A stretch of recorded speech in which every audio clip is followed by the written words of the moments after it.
അഭിനയിക്കാനുള്ളൊരു അവസാനത്തെ കുട്ടി.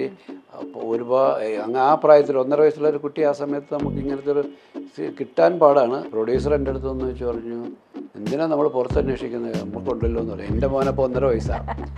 അപ്പം ഞാൻ എൻ്റെ ഭാര്യ അടുത്ത് പറഞ്ഞപ്പോൾ അവൾ പറഞ്ഞു, ഞാൻ തരത്തില്ല, ഈ കഥയിൽ കുഞ്ഞിനെ തരത്തില്ല എന്ന് പറഞ്ഞു. ഒരു മ്യൂസിക് ലെജൻഡ് നൽകുന്ന സംഗീതത്തിന്റെ ഒരു ബാക്ക്ഗ്രൗണ്ട് ആ സിനിമ മൊത്തം ഉണ്ട്. അപ്പോൾ അത്രയും വലിയൊരു സ്കെയിലിൽ മ്യൂസിക് വരുമ്പോൾ വിദ്യാജി മതി എന്ന് തീരുമാനിക്കാനുള്ള ഒരു കാരണം അതിനു മുമ്പ് എനിക്ക് വിദ്യ ചെയ്ത സിനിമകളിലെല്ലാം പാട്ട് അതിഗംഭീരങ്ങളായിരുന്നു. മോഹൻലാൽ എന്ന് പറയുന്ന ആക്ടർ വന്നതോടുകൂടി അതിൻ്റെ ഡയമെൻഷൻ മാറുകയും, മോഹൻലാൽ വന്നതുകൊണ്ടാണ് എന്തൊരോ മഹാനുഭാവുലം എന്ന് പറയുന്ന ഒരു സിംഫണി ഉണ്ടായത്. അന്നത്തെ തലമുറ കുറച്ചുകൂടെ കൺവെൻഷണലായിട്ട് സിനിമകളെ ഫോളോ ചെയ്യുന്നവരാണ്. അവർ നമ്മുടെ പരിസരങ്ങളിലുള്ള കഥകൾ, ഇത്തരം വലിയ പരീക്ഷണങ്ങൾ അവരുടെ മുമ്പിൽ അധികം എത്തിയിട്ടില്ല ആ സമയത്ത്. ഇപ്പോഴത്തെ തലമുറ എന്ന് പറയുന്നത് ലോകത്ത് എല്ലായിടത്തുമുള്ള പുതിയ സിനിമകൾ അവർ കാണുന്നുണ്ട്. അവരുടെ ഒരു പൂർണ്ണ രൂപം ലാൽ കേൾക്കുന്നത് ഷൂട്ടിങ്ങിന് അന്ന് രാവിലെയാണ്, ലൊക്കേഷനിലെത്തുമ്പോഴാണ്. അപ്പോൾ ലാൽ ചോദിച്ചു, ക്ലാസിക്കൽ ഡാൻസൊക്കെ എങ്ങനെ ചെയ്യും, ഞാനത് ചെയ്യണോ എന്നൊക്കെ ചോദിക്കുന്നുണ്ടായിരുന്നു. രാവിലെ 4 മണിക്ക് എണീറ്റ് അവർ പ്രാക്ടീസ് ചെയ്യാറുണ്ടായിരുന്നു. അങ്ങനെ ബേസിക്കായിട്ടുള്ള ആ ഒരു ശരീരത്തിൻ്റെ വഴക്കത്തെയൊക്കെ കൊണ്ടുവന്നില്ല. ലാലായതുകൊണ്ട് അത് പെട്ടെന്നത് വഴങ്ങി കിട്ടി.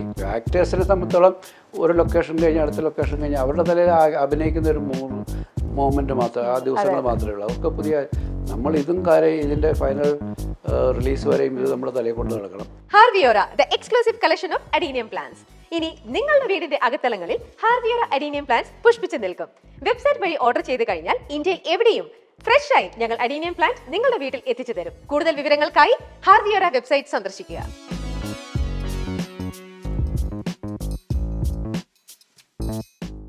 അന്നത്തെ ഓഡിയൻസ് എന്ന് പറയുന്ന അവർക്ക് പലതരത്തിലുള്ള ജോണേഴ്സ് കണ്ട് ശീലിച്ച് കുറച്ചുകൂടെ സിമ്പിളായിട്ടുള്ള നറേറ്റീവ്സ് ഒക്കെ എക്സ്പീരിയൻസ് ഉള്ള ഒരാൾക്കാരാണ്. അപ്പം ഈ ഒരു ബ്രേക്ക് ചെയ്യാൻ കുറച്ചുകൂടെ ഈസി ആയിരുന്നില്ലേ? ഇന്നത്തെ തലമുറയെക്കാളും കുറച്ചുകൂടെ കൺവിൻസ് ചെയ്യാൻ ഈസി ആയിട്ടുള്ളൊരു തലമുറയായിരുന്നില്ലേ അന്നുണ്ടായിരുന്നത്?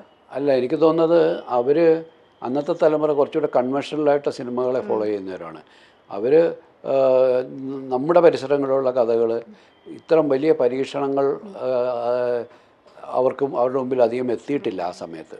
അതുകൊണ്ട് തന്നെ അവർ ആ കൺവെൻഷണൽ രീതിയിലുള്ള സിനിമകളെ, പ്രത്യേകിച്ചും ഒരു സ്റ്റാർഡത്തെയൊക്കെ ബേസ് ചെയ്തിട്ട് ആ സ്റ്റാറിൻ്റെ ഇമേജിനെ സാറ്റിസ്ഫൈ ചെയ്യുന്ന സിനിമകൾ ചെയ്തു പോന്നിരുന്ന, അല്ലെങ്കിൽ അത് ആസ്വദിച്ച് വരുന്ന ഒരു തലമുറയിലേക്കാണ് നമ്മൾ ചെയ്യുന്നത്. എനിക്ക് താങ്കൾ പറഞ്ഞതിൻ്റെ കോൺട്രാസ്റ്റാണ് ഇപ്പോഴത്തെ തലമുറ എന്ന് പറയുന്നത് ലോകത്ത് എല്ലായിടത്തുമുള്ള പുതിയ സിനിമകൾ അവർ കാണുന്നുണ്ട്. അന്ന് അതിനുള്ള സാഹചര്യങ്ങൾ കുറവായിരുന്നു. ഇന്നിപ്പം നമ്മളുടെ വിരൽത്തുമ്പിൽ നമുക്ക് ലോകത്തിലുണ്ടാകുന്ന ഏത് സിനിമകളും ഏത് ഭാഷയിലുള്ള സിനിമകളും കാണാനുള്ള സാഹചര്യങ്ങളുണ്ട്. അവരൊക്കെ അത് കാണുന്നുണ്ട്. ഒരുപക്ഷെ അവരുടെ മൊബൈലിലായിരിക്കും അത് കാണുക. അവർ കാണുന്ന സ്പേസിനും ഇടത്തിനും മാറ്റം ഉണ്ടായിട്ടുണ്ട്. തിയേറ്ററുകളല്ലായിരിക്കാം, മൊബൈലിലോ കമ്പ്യൂട്ടറിലോ അല്ലെങ്കിൽ അവരുടെ ഏതെങ്കിലും അത്തരം എളുപ്പത്തിൽ അവർക്ക് കാണാൻ പോകുന്ന ടെലിവിഷനായാലും അവർ കാണുന്നുണ്ട്. ആ കാഴ്ചയിലൂടെ അവർക്ക് സിനിമയിൽ ലോകമെമ്പാട് നടക്കുന്ന അത്തരം പുതിയ സിനിമകളെക്കുറിച്ച് സിനിമയുടെ മേക്കിങ്ങിനെക്കുറിച്ചൊക്കെ പുതിയ ധാരണകൾ അവർക്കുണ്ടായിട്ടുണ്ട്. അതുകൊണ്ട് തന്നെയാണ് പുതിയ കാലത്തിൻ്റെ ഒരു ചിന്തകളിലേക്ക് ഈ സിനിമ ചേർന്ന് നിൽക്കാൻ സാധ്യതയുണ്ട്. കാരണം അന്ന് സ്വീകരിക്കപ്പെടാതെ പോയ ഒരു സിനിമയെ, ആ ഒരു കൺസെപ്റ്റിനെ ഈ ഒരു പുതിയ തലമുറ അവർ സോഷ്യൽ മീഡിയയിലൂടെ കണ്ട് അത് ഇഷ്ടപ്പെടുകയും അതിനെക്കുറിച്ച് ചർച്ച ചെയ്യുകയും ചെയ്തത്. ആ ചർച്ചകളാണ് നമ്മളെ ഇതിലേക്ക് കൊണ്ടുവന്നത്. സാർ, എനിക്ക് ഉറപ്പില്ലാത്തൊരു കാര്യമാണ്, എൻ്റെ ഓർമ്മയിൽ നിന്ന് എടുക്കുന്നതാണ്. അതായത് ദേവദൂതൻ റിലീസ് ചെയ്യുന്ന സമയത്ത്, അതായത് ടെലിവിഷനിലൂടെ പാട്ടുകൾ റിലീസ് ചെയ്യുന്നതിനൊരു ബാൻ ഉണ്ടായിരുന്നൊരു സമയമാണെന്നാണ് എൻ്റെ അതൊരു തിയേറ്ററിലേക്ക് ആൾക്കാരെ കൊണ്ടുവരിക്കാനായിട്ട് ഒരു ഹിൻഡ്രൻസ് ആയി എന്ന് തോന്നിയിട്ടുണ്ടോ? അങ്ങനെ ഒരു ബാൻ ഇല്ല, അന്ന് അത്തരം ചില കാര്യങ്ങളൊക്കെ ഉണ്ടായിരുന്നു എന്ന് എനിക്കും തോന്നുന്നു. അതിൻ്റെ റൈറ്റ്സിൻ്റെ പ്രശ്നങ്ങളുമായിട്ടൊക്കെ ബന്ധപ്പെട്ട് എന്തോ കൺഫ്യൂഷനൊക്കെ ഉണ്ട്. സാധാരണ നമ്മൾ ആ സമയത്ത് ചിത്രഗീതം അല്ലെങ്കിൽ മെഡ്ലി, ജുക്ക് ബോക്സ് പോലെയുള്ള ചാനൽസിലൂടെ, പുതിയ പാട്ടുകൾ പോലത്തെ ഷോസിലൂടെ പുതിയ പാട്ടുകൾ കണ്ട് ആ പാട്ടുകളിൽ നിന്നും അല്ല വിഷ്വൽസിൽ നിന്നാണ് നമ്മൾ തിയേറ്ററിലേക്ക് ക്രൗഡിനെ പുള്ള് ചെയ്യുമായിരുന്നത്. പക്ഷേ ഈ സമയത്ത് ഇറങ്ങിയ 3-4 സിനിമകളെ ഇത് വല്ലാണ്ട് ബാധിച്ചിരുന്നു എന്നുള്ളൊരു ഓർമ്മ എനിക്കതിനെപ്പറ്റി ഒരു കൃത്യമായ ഓർമ്മയില്ല. പക്ഷേ അതിൻ്റെ അന്ന് സംഭവിച്ചൊരു കാര്യം എന്ന് പറയുന്നത്, നമ്മൾ ഇത് ഒരു പ്രീ പബ്ലിസിറ്റിക്കുള്ള സമയവും ഉണ്ടായിരുന്നില്ല. വളരെ പെട്ടെന്ന് ഇത് ക്രിസ്മസിന് ഈ പടം ഇറക്കണമെന്നുള്ളൊരു നിർബന്ധം നമുക്ക് ബാഹ്യമായിട്ടുണ്ടായി. കാരണം തിയേറ്ററുകളൊക്കെ ഈ സിനിമ വരുമെന്ന് പ്രതീക്ഷിച്ചിരിക്കുന്നു. എന്നൊക്കെ പറയുന്നൊരു പ്രഷറുണ്ടായിരുന്നു. നമ്മൾ പ്രിപ്പയർഡ് ആയിരുന്നില്ല. കാരണം നമ്മുടെ സിനിമയുടെ വർക്കുകൾ കഴിഞ്ഞെങ്കിലും അത് പ്രേക്ഷകരിലേക്ക് എത്തിക്കാനുള്ള ഒരു പബ്ലിസിറ്റിയുടെ ഒരു ഏരിയയിലേക്ക് നമുക്ക് അതിനുള്ള സാവകാശവും സമയവും അന്ന് കിട്ടിയില്ല. കാരണം ഇതിൻ്റെ വർക്ക് വളരെ വളരെ ഫാസ്റ്റായിട്ടും വളരെ ഹരിബറിയായിട്ടും ചെയ്യേണ്ടുന്നൊരു സാഹചര്യമുണ്ട്. അപ്പോൾ അതിലേക്ക് കോൺസെൻട്രേറ്റ് ചെയ്തപ്പോൾ ഇതിൻ്റെ മാർക്കറ്റിംഗ് വിഭാഗത്തിലേക്ക് അല്ലെങ്കിൽ ഇതിൻ്റെ പബ്ലിസിറ്റി മേഖലകളിലൊക്കെ നമുക്ക് അധികം ശ്രദ്ധ കൊടുക്കാൻ പറ്റില്ല. അപ്പം ഒന്ന് റിലീസ് മാറ്റി വെച്ചാൽ ഒരു മാസം കൂടെ മാറ്റി വെച്ച് ജനുവരി അവസാനം ചെയ്യാമെന്നൊക്കെ ആലോചിച്ചു. പക്ഷേ മറ്റ് ബാഹ്യ സമ്മർദ്ദങ്ങൾ മൂലം അത് സാധ്യമായില്ല. ഏത് സാഹചര്യത്തിലാണ് ഇതൊരു മ്യൂസിക്കൽ മൂവി എന്നുള്ള ജോണറിലേക്ക് എത്തിപ്പെട്ടത്? ഞാൻ നേരത്തെ സൂചിപ്പിച്ച പോലെ ഇത് ആദ്യത്തെ വേർഷൻ 1982-83 കാലഘട്ടത്തിൽ എൻ്റെ ആദ്യ സിനിമയായിട്ട് ഞാൻ എഴുതിയ വേർഷൻ എന്ന് പറയുന്നത് ഞാൻ നേരത്തെ സൂചിപ്പിച്ച ആ കുട്ടിയുടെ ഭയങ്ങളിലൂടെ ആ കുട്ടിയെ ഇതിലേക്ക് കൊണ്ടുവരികയാണ്. ആ സ്വപ്നങ്ങളിലൂടെ ആ ദുസ്വപ്നങ്ങൾ അവനെ ഭയപ്പെടുത്തി അവനിലേക്ക് ഈ ഒരു മ്യൂസിക്കിനെ കൊണ്ടുവന്ന് അതിൽ കൊണ്ടുവരികയായിരുന്നു. അപ്പം അന്ന് ആ കുട്ടിയുടെ ഭയവും ഒക്കെ തന്നെയായിരുന്നു ഇതിലേക്ക് നയിച്ചൊരു എലമെൻറ്റ്. രണ്ടാമത്തെ വേർഷനിലത്തേക്ക് ഇപ്പോൾ പ്രണയമാണ്. ക്യാമ്പസിലെ രണ്ട് കുട്ടികൾ തമ്മിലുള്ള പ്രണയത്തിൽ അവർക്ക് പ്രണയത്തിൻ്റെയും വിരഹത്തിൻ്റെയും അനുഭവങ്ങളിലൂടെ അവർ കടന്നു വന്നിട്ട് അവരെ ഉപയോഗിക്കണം. അപ്പം ആദ്യത്തേതിൽ ഭയവും, രണ്ടാമത്തേതിൽ പ്രണയവും, മൂന്നാമത്തേതിൽ മ്യൂസിക്കാണ്. മ്യൂസിക് ആകാൻ കാര്യം ഈ വിശാൽ കൃഷ്ണമൂർത്തി എന്ന മോഹൻലാൽ ചെയ്ത കഥാപാത്രം നമ്മൾ സിനിമയിൽ അവതരിപ്പിക്കുന്നത് ഇയാൾ ആ കോളേജിലെ പൂർവ്വ വിദ്യാർത്ഥിയായിരുന്നു.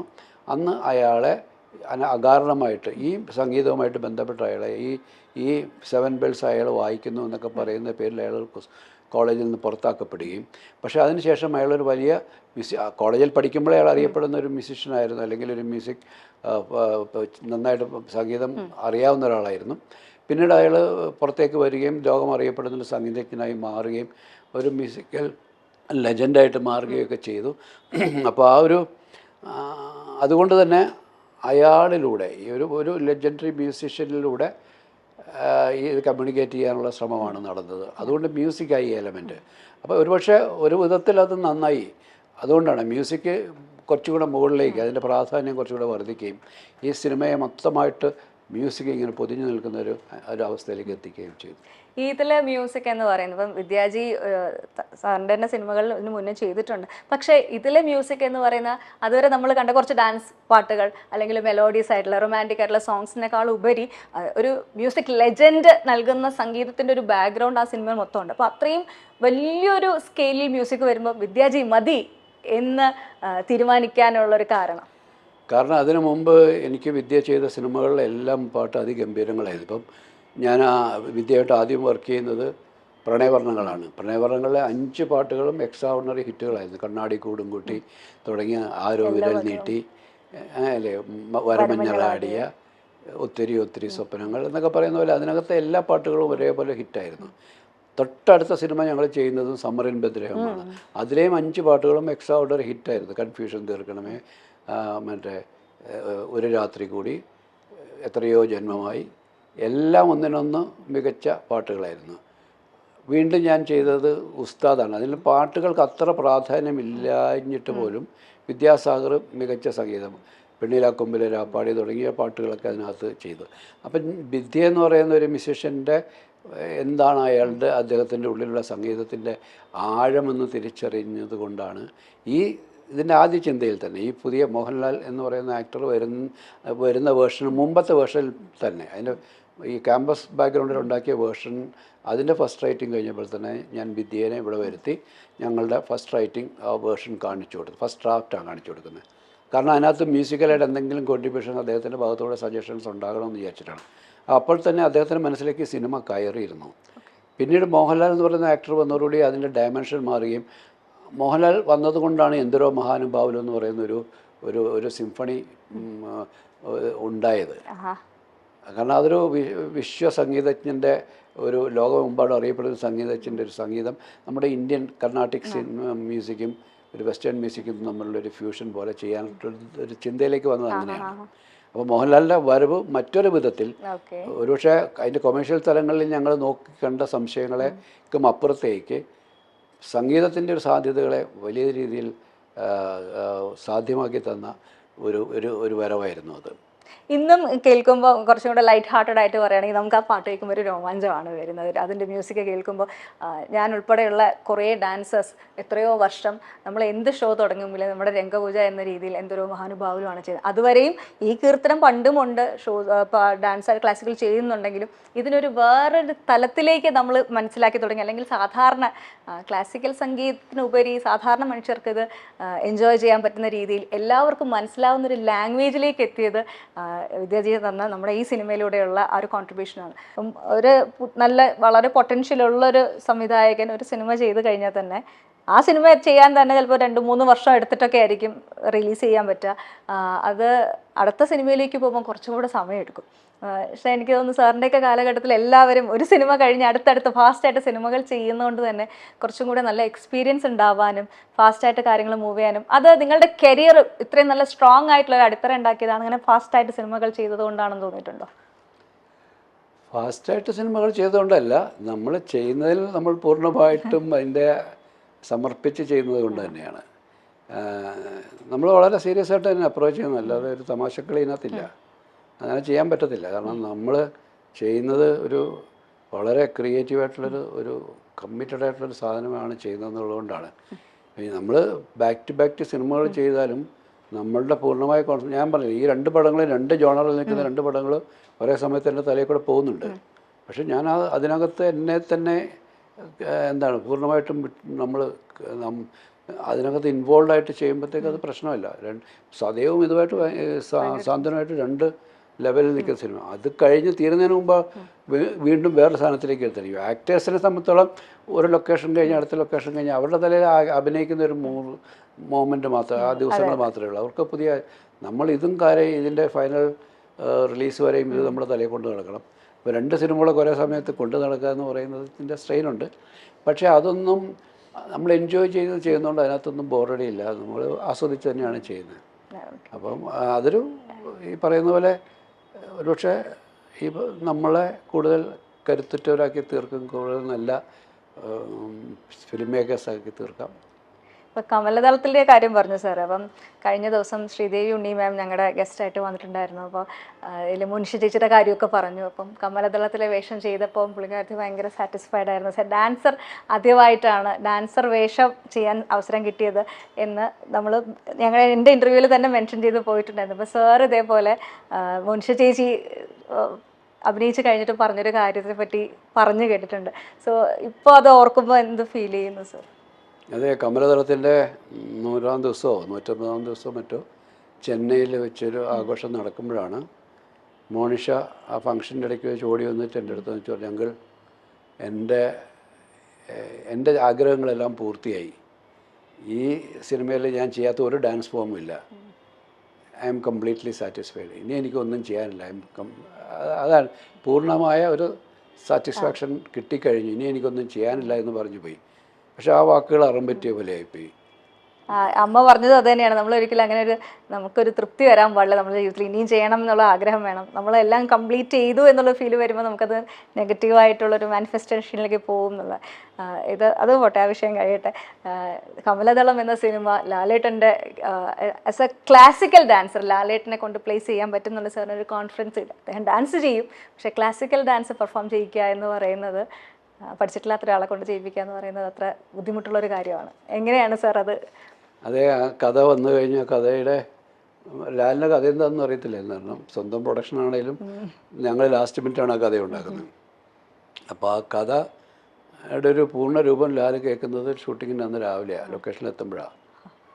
അപ്പോൾ ലാൽ ചോദിച്ചു, ഞാൻ ക്ലാസിക്കൽ ഡാൻസൊക്കെ എങ്ങനെ ചെയ്യും, ഞാനത് ചെയ്യണോ എന്നൊക്കെ ചോദിക്കുന്നുണ്ടായിരുന്നു. അപ്പം എങ്ങനെയാണ് ഞാൻ പറയാൻ കുഴപ്പമില്ല, നമുക്ക് സിനിമയ്ക്ക് വേണമെന്ന രീതിയിൽ നമുക്കത് ചെയ്യാം. പക്ഷേ പുള്ളിക്കകത്ത് ഇച്ചിരി ടെൻഷനായിരുന്നു. അപ്പോൾ പുള്ളി തന്നെ പറഞ്ഞു, നമുക്ക് നട്ടവും പരമശിവനെ കൊണ്ടുവരാം, അദ്ദേഹം ഇവിടെ താമസിച്ച് നമുക്ക് വേണ്ട കാര്യങ്ങൾ പഠിപ്പിക്കട്ടെ, ബേസിക്കായിട്ട് ഞാനൊന്ന് പഠിക്കട്ടെ എന്നാണ്. അങ്ങനെ അദ്ദേഹം അവിടെ വന്ന് നമ്മളവിടെ താമസിച്ചിട്ട് രാവിലെ 4 മണിക്ക് എണീറ്റ് അവർ പ്രാക്ടീസ് ചെയ്യാറുണ്ടായിരുന്നു. അങ്ങനെ ബേസിക്കായിട്ടുള്ള ആ ഒരു ശരീരത്തിൻ്റെ വഴക്കത്തേക്ക് കൊണ്ടുവന്നില്ല. ലാലായതുകൊണ്ട് അത് പെട്ടെന്ന് അത് വഴങ്ങി കിട്ടി. പിന്നെ സിനിമയ്ക്ക് ആവശ്യമുള്ളത് കൃത്യമായിട്ടും മറ്റ് ഡാൻസ് മാസ്റ്റർമാരുണ്ട്. കലാമണ്ഡലത്തിലെ ഒരു സുജാത ടീച്ചറുണ്ടായിരുന്നു. പിന്നെ നമ്മൾ തന്നെ പ്രൊഫഷണലായിട്ടുള്ള ഗിരിജ മാസ്റ്ററൊക്കെ ഉണ്ട്. അവരൊക്കെ കൂടെ കൃത്യമായിട്ടത് ചെയ്തത്. നമ്മൾ സിനിമയ്ക്ക് മേക്ക് ബിലീഫാണല്ലോ, അത് കൃത്യമായിട്ട് ചെയ്യാൻ കഴിയും. പക്ഷേ കണ്ടിയുടെ പിന്നെ പല പ്രശസ്തരായിട്ടുള്ള കല്യാണക്കുട്ടിയമ്മയെ പോലെയൊക്കെ പറഞ്ഞു ഇയാൾ ക്ലാസിക്കൽ പഠിച്ചിട്ടുണ്ടോ എന്നൊക്കെ ചോദിക്കുന്ന രീതിയിൽ വിശ്വസനീയമാക്കാൻ കഴിഞ്ഞു അതൊക്കെ. ഓക്കെ സർ, സിനിമയ്ക്കുള്ളിൽ പരിഭവങ്ങളും പിണക്കങ്ങളും ഒക്കെ വളരെ സ്വാഭാവികം. കാരണം ഒരുമിച്ച് ചേർന്ന് കുറേ നാൾ ഒരുമിച്ച് ക്രിയേറ്റീവായിട്ടുള്ള സ്പേസ് ആയതുകൊണ്ട് തന്നെ ആർഗ്യുമെൻറ്റ്സ് ഒക്കെ ഉണ്ടാവും. അപ്പോൾ ഇങ്ങനെയുള്ളൊരു സിറ്റുവേഷനിൽ ചില പരിഭവങ്ങളും പിണക്കങ്ങളും ഒക്കെ ഉണ്ടാവാം. സാറിൻ്റെ ലൈഫിൽ അങ്ങനെ ഉണ്ടായത് ഒന്ന് ഓർത്തെടുക്കാൻ പറ്റുമോ? അങ്ങനെ ഉണ്ട്, പക്ഷെ സ്ഥായിയായിട്ടുള്ളൊരു വഴക്കോ പിണക്കോ ഒന്നുമില്ല. ഇപ്പം ലാലുവായിട്ടൊക്കെ തന്നെ പലപ്പോഴും കിരീടത്തിന് മുമ്പത്തെ സമയത്ത് കിരീടത്തിൻ്റെ ഡേറ്റ് അദ്ദേഹം കഥ കേൾക്കാനൊക്കെ ഇച്ചിരി ഡിലേ വന്ന സമയത്ത് ഞങ്ങൾ തമ്മിലൊരു ഒരു പേഴ്സണൽ ടോക്കിൻ്റെ ഇടയിൽ ഇങ്ങനെ പറഞ്ഞു. പിന്നീട് ലാലു തന്നെ പറഞ്ഞു താൻ അന്ന് വന്നിട്ട് എൻ്റെ അടുത്ത് അങ്ങനെ പറഞ്ഞില്ല എന്നൊക്കെ ചോദിച്ചു അവിടെ അങ്ങ് തീരും. അല്ലാതെ അത് ഞങ്ങൾ എത്രയോ സിനിമകൾ ചെയ്തു. അപ്പം അങ്ങനെ ഒരു സ്ഥായിയായിട്ടുള്ളൊരു പരിഭവം വഴക്കും ആരുമായിട്ടും ഒരിക്കലും ഇല്ല. പ്രത്യേകിച്ച് ഞാനങ്ങനെ അധികം പേരുമായിട്ട് എനിക്ക് അങ്ങനത്തെ അനുഭവങ്ങൾ കുറവാണ്. പിന്നെ നമ്മൾ എന്താണ് ഒരു ക്രിയേറ്റീവ് സ്പേസിൽ നിൽക്കുമ്പോൾ ആൾക്കാർ വല്ലാത്ത ടെമ്പർമെൻറ്റിൽ നിൽക്കുന്ന ഒരാൾ പ്രത്യേകിച്ച് അങ്ങനെയാണല്ലോ. നമ്മൾ പ്രത്യേകമായ ചില മാനസികാവസ്ഥയിലൂടെ ആയിരിക്കും. ഞാൻ തന്നെ എൻ്റെ അസിസ്റ്റൻസൊക്കെ ഞാൻ ഇതുവരെ ആരെയും വഴക്ക് പറഞ്ഞിട്ടൊന്നുമില്ല. പക്ഷേ അവർ എന്നെ കാണുമ്പോൾ തന്നെ അവർ വളരെ അറ്റൻഷനാണ്. കാരണം അതെന്താണ് നമ്മളോടുള്ള സ്നേഹവും ബഹുമാനവും കൊണ്ട് തന്നെയാണ്. ഇപ്പം എൻ്റെ കൂടെ ഇപ്പം ഈ പടത്തിൻ്റെ ക്യാമറ അസോസിയേറ്റ് ആയിരുന്ന ഒരു പുള്ളി, അദ്ദേഹമാണ് ഇപ്പോൾ എൻ്റെ സ്കൂളിൻ്റെ ഞാൻ ന്യൂ ഫിലിം സ്കൂളിൻ്റെ അദ്ദേഹമാണ് ആ സ്കൂളിൻ്റെ ആൾ. ഞാൻ അതിൻ്റെ കൂട്ടത്തിൽ നിൽക്കുന്നതേ ഉള്ളൂ. അത് അന്ന് ഇതിൻ്റെ അസോസിയേറ്റ് ആയിരുന്നു ജെയിൻ ജോസഫ്. അപ്പോൾ ജെയിൻ പലപ്പോഴും കുട്ടികളോട് പറയും, ഞങ്ങൾ രാവിലെ ലൊക്കേഷനിൽ ചെന്ന് എല്ലാം റെഡിയായി കഴിയുമ്പോൾ എല്ലാവരും നിൽക്കും. പെട്ടെന്ന് അങ്ങേയറ്റത്തുനിന്ന് ഒരു സൈലൻസ് ഇങ്ങനെ പടന്നു വരും. അപ്പോൾ അറിയാം സാർ അവിടെ വണ്ടി ഇറങ്ങിയിട്ടുണ്ടെന്നുള്ളത്. നമ്മൾ ദേഷ്യപ്പെട്ടിട്ടോ വഴക്കുണ്ടാക്കിയിട്ടോ പേടിപ്പിച്ചിട്ടോ ഒന്നുമില്ല. നമ്മുടെ ഒരു പ്രസൻസ് അവിടെ ഒരു ഡിസിപ്ലിൻ കലർന്ന ഒരു സമാധാനത്തിൻ്റെ സൈലൻസിൻ്റെ ഒരു അന്തരീക്ഷം ഉണ്ടാക്കുക. അത് അവർ ബഹുമാനം കൊണ്ടാണല്ലോ. ഞാൻ അവിടെ പോയി വഴക്കുകയും പേടിപ്പിക്കുകയും ഒച്ച ഉണ്ടാക്കുകയും ചെയ്തിട്ടല്ല. അപ്പോൾ ക്രിയേറ്റീവ് സ്പേസിൽ നിൽക്കുന്ന എല്ലാവർക്കും വളരെ ഇമോഷണലി പെട്ടെന്ന് നമ്മൾ അങ്ങോട്ടും ഇങ്ങോട്ടുമൊക്കെ ചില സംസാരങ്ങളോ പിണക്കങ്ങളോ ഉണ്ടാകും. പക്ഷേ അത് അവിടെ കൊണ്ട് തീരും, എല്ലാവരും അത് ക്യാരി ചെയ്യാറില്ല. ഓക്കെ സാർ, ഒരു സ്ഥാനത്തിരിക്കുമ്പോൾ നമ്മളൊരു സംഘടനയുടെ തലപ്പത്തിരിക്കുമ്പോൾ പൊസിഷൻസ് ഇരിക്കുന്ന സമയത്ത് കൂട്ടായ തീരുമാനങ്ങൾ അറിയിക്കേണ്ടി വരുന്ന പേരിൽ ഇതേപോലെയുള്ള പരിഭവങ്ങൾ ഉണ്ടാവാറുണ്ടല്ലോ. അപ്പോൾ അത് സാർ പലപ്പോഴും പേഴ്സണലായിട്ടുള്ള ലോസ് ഉണ്ടായെന്ന് തോന്നിയിട്ടുണ്ടോ? അതൊക്കെ സംഭവിക്കും. ഇപ്പം സംഘടനാപരമായ പ്രവർത്തനങ്ങളിലൊക്കെ ഏർപ്പെടുമ്പോൾ എല്ലാവരെയും ഇഷ്ടപ്പെടുത്തിക്കൊണ്ട് കൊണ്ടുപോകാൻ പറ്റത്തില്ല. നമുക്ക് ശരിയും തെറ്റും വിവേചിച്ചറിഞ്ഞിട്ട് ശരിയുടെ ഭാഗത്ത് നിന്നുകൊണ്ട് ആണ് നമ്മൾ സംസാരിക്കുന്നത്.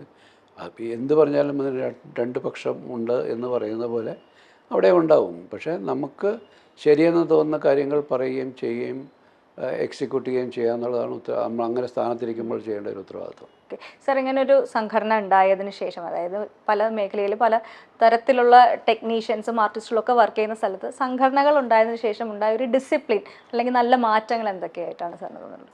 നമ്മളെ സംബന്ധിച്ചിടത്തോളം, ടെക്നീഷ്യന്മാരെ സംബന്ധിച്ചിടത്തോളം ഉണ്ടായ ഒരു മാറ്റം, ഇങ്ങനെ സംഘടന ഉണ്ടാക്കാൻ തന്നെയുള്ളൊരു സാഹചര്യം ഉണ്ടായത് മുമ്പൊരു സാംസ്കാരിക സംഘടനയായിട്ട് നിലനിന്നിരുന്നതാണ് മാക്ട.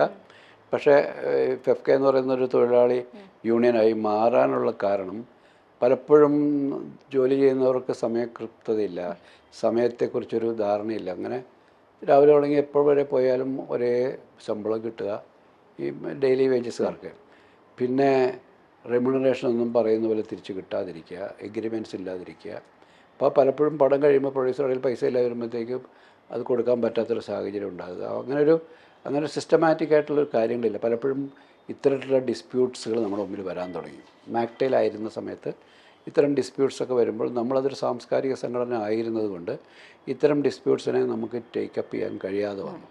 പ്രൊഡ്യൂസർ അസോസിയേഷനിൽ ചെല്ലാനായിട്ട് നമുക്ക് അങ്ങനത്തെ ഒരു ബാർഗെയിനിങ്ങിനോ ഒരു ഡിസ്കഷനോ ഉള്ള സ്പേസ് നമുക്കുണ്ടായില്ല. അപ്പോൾ ഒരു തൊഴിലാളി യൂണിയൻ എന്ന നിലയിൽ നിൽക്കുമ്പോൾ അങ്ങനെ ഒരു സ്പേസ് നമുക്കുണ്ടാകുകയാണ്. ആ രീതിയിൽ ഒരുപാട് പേരുടെ അത്തരം ഡിസ്പ്യൂട്ട്സുകളെയൊക്കെ നമുക്കിപ്പോൾ ഹാൻഡിൽ ചെയ്യും. ഇപ്പം ഞങ്ങളുടെ ഭാഗത്തു നിന്നുള്ള ആൾക്കാരുടെ ഡിസിപ്ലിൻ ഇല്ലായ്മ കൊണ്ടുണ്ടാകുന്ന വീഴ്ചകൾ കൊണ്ടുണ്ടാകുന്ന കാര്യങ്ങളെയും അവരുടെ ഭാഗത്തു നിന്ന് ഇങ്ങോട്ട് പ്രൊഡ്യൂസർമാരുടെ ഭാഗത്തു നിന്നുണ്ടാകുമ്പോൾ കംപ്ലയിൻറ്റുകൾ ഉണ്ടാകുമ്പോൾ അതിനെ നമുക്ക് അഡ്രസ്സ് ചെയ്യാനും അതിനെ അങ്ങോട്ടും ഇങ്ങോട്ടും പരിഹാരം കണ്ടെത്താനും കഴിയുന്നുണ്ട്. അപ്പോൾ അതങ്ങനെ ഒരുപാട് പോസിറ്റീവായ കാര്യങ്ങളുണ്ട്. അതുകൊണ്ട് പോസിറ്റീവായിട്ടുള്ള റിസൾട്ട്സ് മാത്രമേ ഉണ്ടായിട്ടുള്ളൂ. തൊഴിലാളികളെ സംബന്ധിച്ചോളം, സാധാരണ ഡെയിലി വേജസ് വാങ്ങുന്ന ആൾക്കാരെ സംബന്ധിച്ചോളം കൃത്യമായ ജോലി ചെയ്യുന്നതിന് കൃത്യമായ ശമ്പളം കിട്ടുന്നു എന്നുള്ള ഉറപ്പാക്കാനും കഴിയുന്നുണ്ട്. ഇപ്പം സ്കിൽഡ് ലേബേഴ്സിന് അല്ലെങ്കിൽ ഇപ്പം എഫിഷ്യൻ്റായിട്ടുള്ള അല്ലെങ്കിൽ ക്രിയേറ്റീവായിട്ടുള്ള മേഖലയിൽ ഇപ്പോൾ സംവിധായകർ, ക്യാമറമാന്മാർ, എഡിറ്റേഴ്സ് എന്നൊക്കെ പറയുന്നൊരു അതൊരു വേറൊരു രീതിയിലുള്ള അവരുടെ മറ്റത് ഡെയിലി വേജസ് ഇരിക്കുന്ന എന്താണ് ഫിസിക്കൽ ലേബർ ചെയ്യുന്ന ആൾക്കാരാണ് കൂടുതൽ. അവരുടെ കാര്യങ്ങളെ കൂടുതലായിട്ട് നമുക്ക് പണ്ട് കാലത്ത് അതൊന്നും ആരും അത്ര കെയർ ചെയ്ത് നിന്നില്ല. അവർക്ക് കിട്ടിയാൽ കിട്ടി, കിട്ടിയില്ല എന്നുള്ളതാണ്. ഇപ്പം അതൊക്കെ ഒരു ഓർഡറിലായിട്ടുണ്ട്. ഓക്കെ. ലാലേട്ടനെ വെച്ചിട്ട് വലിയ വലിയ ഹിറ്റ് സിനിമകളൊക്കെ ചെയ്ത സമയത്താണ് ആകാശദൂത് എന്ന് പറഞ്ഞ് ഫീമെയിൽ സെൻട്രിക് മൂവി ചെയ്യുന്നത്. അന്ന് നായകനെ നോക്കി, സംവിധായകൻ്റെ പേര് നോക്കി ആൾക്കാർ തിയേറ്ററിൽ എത്തുന്നു. പക്ഷെ നായികയുടെ പേര് നോക്കി തിയേറ്ററിൽ എത്തുന്ന ഒരു രീതി വന്നിട്ടില്ല, അത് ഇന്നും വന്നിട്ടില്ല എന്ന് തന്നെ ഞാൻ വിശ്വസിക്കുകയാണ്. അപ്പോൾ ആ ഒരു സമയത്ത് ഇങ്ങനെ ഒരു സ്റ്റോറി, അതും എന്താ പറയുക, 4 കുട്ടികളുടെ കഥ മാത്രമല്ല, ഒരു അമ്മ, ഫാമിലി, ഭാര്യ എന്നുള്ള രീതിയിലൊക്കെ ഒരു സ്ത്രീയെ എന്തൊക്കെ ബുദ്ധിമുട്ട് അനുഭവിക്കുന്നു എന്നുള്ളതാണ്. ഇപ്പോൾ അഡോപ്ഷനാണ് അതിൻ്റെ ഒരു മെയിനായിട്ടുള്ളൊരു കോൺസെപ്റ്റ്. അങ്ങനെ ഒരു സിനിമ സാറ് എങ്ങനെയാണ് കൺസീവ് ചെയ്തത്? ഇല്ല, ഇത് ഡെന്നീസാണ് ഈ കഥ എഴുതിയത്. ഇതൊരു പിന്നീടാണ് ഞാൻ അറിയുന്നത് ഇതൊരു ഇംഗ്ലീഷ് സീരീസ് ആയിരുന്നു. ഇത് ഇംഗ്ലീഷ് ടെലിവിഷൻ സീരീസ് ആയിരുന്നു. ആ സമയത്ത് എനിക്കത് അറിയില്ലായിരുന്നു. പിന്നെ ഡെന്നീസാണ് കഥയുടെ ഒരു ഘട്ടത്തിൽ പറഞ്ഞ് എനിക്ക് ഇതിൽ നിന്നാണ് ഇൻസ്പയർഡ് ആയത്. പിന്നെ ഞാൻ അതിൻ്റെ വെറുതെ ഒന്ന് ഓടിച്ച് കണ്ടു എന്താണെന്നുള്ളത്. അത് ഇതുമായിട്ട് കഥയിൽ വലിയ വ്യത്യാസമുണ്ട്, എങ്കിലും ഒരു കൺസെപ്റ്റ് അതാണ്. അപ്പോൾ പിന്നെ ഈ കഥയുടെ ആദ്യത്തെ കേൾവിയിൽ തന്നെ എനിക്ക് ഉറപ്പായിരുന്നു ഇതൊരു വലിയ ഹിറ്റാവും. കാരണം ഒരാൾക്കും ഈ സിനിമ കണ്ടിട്ട് ഹൃദയത്തിൽ തട്ടാതെ പോകാൻ കഴിയത്തില്ല, അത്രമാത്രം ഇമോഷണലി പാക്ഡാണത്. ഈ സിനിമയ്ക്ക് വേണ്ടിയിട്ട് ആ അവസാനത്തെ കുട്ടിയെ അഭിനയിക്കാനുള്ളൊരു അവസാനത്തെ കുട്ടി ഒരുപാട് ആ പ്രായത്തിൽ 1.5 വയസ്സുള്ള ഒരു കുട്ടി ആ സമയത്ത് നമുക്ക് ഇങ്ങനത്തെ ഒരു കിട്ടാൻ പാടാണ്. ഒരുപാട് അന്വേഷിച്ച് കിട്ടാതെ വന്നപ്പോഴത്തേക്കും പ്രൊഡ്യൂസർ എൻ്റെ അടുത്ത് വന്ന് വെച്ച് പറഞ്ഞു, എന്തിനാണ് നമ്മൾ പുറത്ത് അന്വേഷിക്കുന്നത്, നമുക്കുണ്ടല്ലോ എന്ന് പറയും. എൻ്റെ മോനപ്പോൾ 1.5 വയസ്സാണ്. അപ്പോൾ ഞാൻ എൻ്റെ ഭാര്യ അടുത്ത് പറഞ്ഞപ്പോൾ അവൾ പറഞ്ഞു, ഞാൻ തരത്തില്ല, ഈ കഥയിൽ കുഞ്ഞിനെ തരത്തില്ല എന്ന് പറഞ്ഞു. അവൾക്കറിയാം കഥ. പിന്നെ ഞാൻ ഈ സിനിമയിൽ അഭിനയിക്കാൻ വേണ്ടി ആദ്യം ഓപ്റ്റ് ചെയ്തത് സുഹാസിനെയാണ്. സുഹാസിനെ വിളിച്ച് ഞാൻ കഥ പറഞ്ഞപ്പോൾ സുഹാസിനെ പറഞ്ഞു, സോറി സാർ, എൻ്റെ മോനിപ്പോൾ അത്രയും എൻ്റെ മോനും സുഹാസിനയുടെ മോൻ ഏകദേശം ഒരു പ്രായമാണ്, എനിക്ക് 1.5 വയസ്സുള്ള കുഞ്ഞാണ്, എനിക്കത് പറ്റില്ല. ഇമോഷണലി. പിന്നെ ഞാൻ രേവതിയെ വിളിക്കുന്നു. രേവതി എടുത്ത് കഥ പറഞ്ഞപ്പോൾ, സാർ ഗിവ് മി 1 ഡേ, ഞാൻ ഒന്ന് ആലോചിക്കട്ടെ എന്ന് പറഞ്ഞു. പിറ്റേ ദിവസം രാവിലെ വിളിച്ചപ്പോഴത്തേക്ക് രേവതി പറഞ്ഞു, ഞാൻ രാത്രി മുഴുവൻ ആലോചിച്ച് എനിക്കത് താങ്ങാൻ പറ്റത്തില്ല സാറെന്ന് പറഞ്ഞു. അങ്ങനെയാണ് അവസാനം മാധവിയിലേക്ക് എത്തുന്നത്. അപ്പോൾ അഭിനയിക്കാൻ വരുന്നവർക്ക് പോലും അവർക്കത് താങ്ങാൻ പറ്റത്തില്ലാത്ത ഒരു അത്രയും ഇമോഷണൽ കണ്ടന്റ് ഉള്ളൊരു സിനിമയായിരുന്നു. ഇതേപോലെ 4 കുട്ടികളുടെ അമ്മയായിട്ട് അഭിനയിക്കുക എന്ന് പറയുന്നതും ഒരു വലിയ ചലഞ്ച് തന്നെയാണ്. ഹീറോയിൻ എന്ന് പറയുന്നത് യങ് ആയിട്ടുണ്ടാവുക, അല്ലെങ്കിൽ നമ്മുടെ ഒരു കോൺസെപ്റ്റിൽ കല്യാണം കഴിക്കാത്ത ആൾക്കാരൊക്കെ ആണല്ലോ. അപ്പോൾ ആ ഒരു ബുദ്ധിമുട്ടിൻ്റെ പേരിൽ നായികന്മാരും ഒഴിവായിട്ടുണ്ടായിരുന്നോ? ഇല്ല, ഇവരൊക്കെ ജെന്യുവൻ ആക്ടേഴ്സ് തന്നെയാണ്. അവർ അങ്ങനത്തെ ചിന്തകളൊന്നും അവർക്കില്ല. അവർ കഥ ഇഷ്ടപ്പെട്ടാൽ, ആ പ്രോജക്റ്റ് ഇഷ്ടപ്പെട്ടാൽ, ആ ഡയറക്ടറുടെ ആരാണ് ഡയറക്ടറൊക്കെ നോക്കി തന്നെയാണ് അവർ സിനിമകൾ അക്സെപ്റ്റ് ചെയ്യുന്നത്. അതിനകത്ത് നമ്മളുടെ വിശ്വാസം എപ്പോഴും വലിയ. സുഹാസിന് അതിനു മുമ്പ് എൻ്റെ കൂടെ എഴുതാപ്പുറങ്ങളിൽ അഭിനയിക്കുകയും അവർക്ക് ആദ്യമായിട്ട് സംസ്ഥാന അവാർഡ് കിട്ടുകയൊക്കെ ചെയ്തു. അതുകൊണ്ട് എൻ്റെ സിനിമ എന്ന് പറഞ്ഞാൽ സുഹാസിനിക്ക് അങ്ങനെ ഒരു വേറെ കൺഫ്യൂഷനൊന്നുമില്ല അതിനകത്ത്. രേവതിയും എൻ്റെ കൂടെ പിന്നെ രേവതി അതിനുശേഷമാണ് എൻ്റെ കൂടെ അഭിനയിക്കുന്നത് മായാമേരത്തിൽ. പക്ഷേ രേവതിക്ക് നേരത്തെ അറിയാം, പരസ്പരം അങ്ങോട്ട് അറിയാവുന്ന ആൾക്കാരാണ്. പിന്നെ ഒരു നായിക എന്ന് പറയുന്ന കൺസെപ്റ്റിൽ അല്ലെങ്കിൽ നായിക പ്രാധാന്യമുള്ള സിനിമകളിൽ ഞാൻ നേരത്തെ പറഞ്ഞ പോലെ നായകന്മാരെ കിട്ടാനാണ് പാടുവരിക, അല്ലേ? അവർക്ക് ആ പ്രാധാന്യമില്ലെങ്കിൽ അവർ മാറി ഒഴിവാകും. പിന്നെ ഒരു ഹീറോയിൻ സെൻട്രിക് സിനിമ വരുമ്പോൾ പലപ്പോഴും അതിനൊരു പ്രേക്ഷകരാദ്യം ഒരു ഇനീഷ്യൽ ഓഡിയൻസിനെ നമുക്ക് കിട്ടാനും പാടാണ്. പ്രത്യേകിച്ച് നമ്മുടെ സിനിമയുടെ ഒരു ബേസിക് കൺസെപ്റ്റ് എന്ന് പറയുന്നത് നായിക കേന്ദ്രീകൃതമായ സിനിമകളാണ്. പക്ഷേ ഈ സിനിമയുടെ കഥയാണ് ഇതിൻ്റെ ഹീറോ. അതുകൊണ്ടാണ് ആ സിനിമയെ ഞാൻ കോൺഫിഡൻസിൽ അതിനെ എടുക്കാൻ കാര്യം. കാരണം ഈ കഥയെക്കുറിച്ചുള്ള എൻ്റെ ഒരു ആത്മവിശ്വാസമുണ്ട്. അതിൽ ആരഭിനയിച്ചാലും നന്നായിട്ട് അഭിനയിക്കുന്ന ഒരു ആർട്ടിസ്റ്റിനെ എനിക്ക് കിട്ടിയാൽ മതി. അപ്പോൾ മാധവി അതിലേക്ക് വന്നപ്പോഴത്തേക്ക് അവർ ഒരു കൺഫ്യൂഷൻ ഉണ്ടല്ലോ. അവരെ ഞാൻ നേരിൽ പോയി കണ്ട് കഥ പറഞ്ഞപ്പോൾ അവർ അപ്പം തന്നെ അക്സെപ്റ്റ് ചെയ്യാണ്ടായത്. ഓക്കെ സാർ, ദേവദൂതന്റെ ഇനീഷ്യൽ പ്ലാനിങ് നടത്തിയ സമയത്ത് നസറുദ്ദീൻ ഷായും മാധവിയുമാണ് ഇതിന് ചെയ്യേണ്ടിയിരുന്നതെന്ന് കേട്ടിട്ടുണ്ട്. ആ ഒരു സംഭവത്തിൽ നിന്നും ഇതിലേക്ക് എത്തുമ്പോൾ അത് സംസാരിച്ചിട്ടുണ്ടായിരുന്നു പണ്ട് ആ കോൺസെപ്റ്റ് ഇങ്ങനൊരു സിനിമ ചെയ്യാൻ ഉദ്ദേശിക്കുന്നു എന്നുള്ളത്? ആ ഒരു ലെവലിലേക്ക് ഇല്ല ഇത് അത് ഞാൻ മനസ്സിൽ കണ്ട കാസ്റ്റിംഗ് ആണ്. കാരണം ആ കാസ്റ്റിങ്ങിലേക്ക് പോകണമെങ്കിൽ ഇവിടുന്ന് നമുക്ക് ഈ പ്രൊഡക്ഷൻ ഹൗസിൻ്റെ ഒരു കൺസെൻറ്റ് ഫൈനൽ സേ കിട്ടണം. നമുക്ക് ചെയ്യാമെന്ന് പറയുമ്പോഴല്ലേ നമുക്കൊരു കാസ്റ്റിങ്ങിലേക്ക് പോകാൻ പറ്റുള്ളൂ. അവിടേക്ക് എത്തിയില്ല. പക്ഷേ ഞാനും രഘുനാഥ് പലേരിയും ഞങ്ങളുടെ മനസ്സിൽ അന്ന് കണ്ടത് നസറുദ്ദീൻ ഷായെ അന്ന് നമ്മൾ ഭയങ്കരമായിട്ട് ഇഷ്ടപ്പെടുന്ന അദ്ദേഹത്തിൻ്റെ ഈ മെയിൻ സ്ട്രീമിലല്ലാതെ ചെയ്യുന്ന സിനിമകളുണ്ടല്ലോ, മെയിൻ സ്ട്രീമിലല്ലാതെയാണ് അന്ന് ഓഫ് ബീറ്റ് മൂവികളാണ് അദ്ദേഹം ചെയ്തുകൊണ്ടിരുന്നത്. അദ്ദേഹത്തിൻ്റെ രൂപമാണ് എനിക്ക് ഭയങ്കരമായിട്ട്.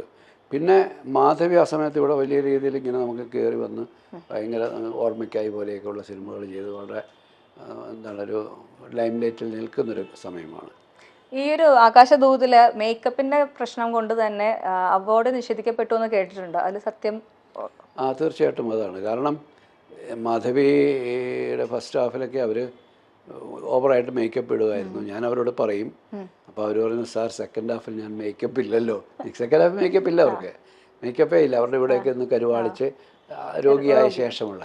അപ്പോൾ അവർ ഒരു അഭിനേത്രിയെ സംബന്ധിച്ചിടത്തോളം അവരെപ്പോഴും അങ്ങനെയാണ്, ഏറ്റവും സുന്ദരിയായിട്ട് സ്ക്രീനിൽ വരിക എന്നുള്ളതാണ്.